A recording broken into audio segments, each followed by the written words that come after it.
You cry at things that shouldn't matter. A song, a memory, a stranger holding a door open. Someone asks if you're okay, and you can't explain why your eyes are wet. They call you sensitive, too emotional, weak. But they're wrong. What's happening inside you isn't weakness. It's processing speed most people lost years ago. Every day, you absorb tension in a room, a friend's silence, the weight behind someone's smile. Others feel it too, but they push it down, suppress, numb, distract. Your brain refuses that. It confronts emotion immediately, processes it raw, releases it fast. The tears aren't a breakdown. They're an exit valve. While others carry unexpressed pain for years, letting it rot into anxiety, numbness, bitterness, your system cleans itself in real time.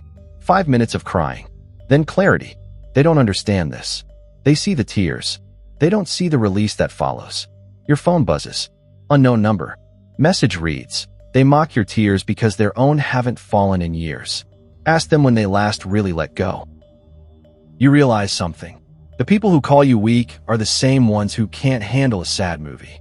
The same ones who avoid hard conversations. The same ones drowning quietly while calling you dramatic. Their strength is a locked room.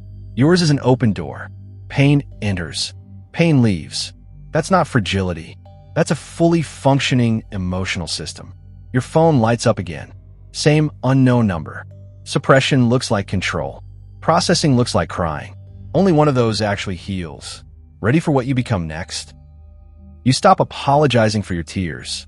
At a funeral, they fall freely. During an argument, your voice cracks and you let it.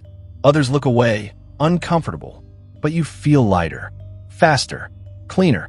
You realize the truth. You were never too much. You were just surrounded by people who became too little. Crying isn't the problem. Numbness wearing a mask of strength, that's the sickness. And you're one of the few immune. If you've been called too sensitive your whole life, this was for you. Subscribe. The ones who feel deeply are the ones who actually heal.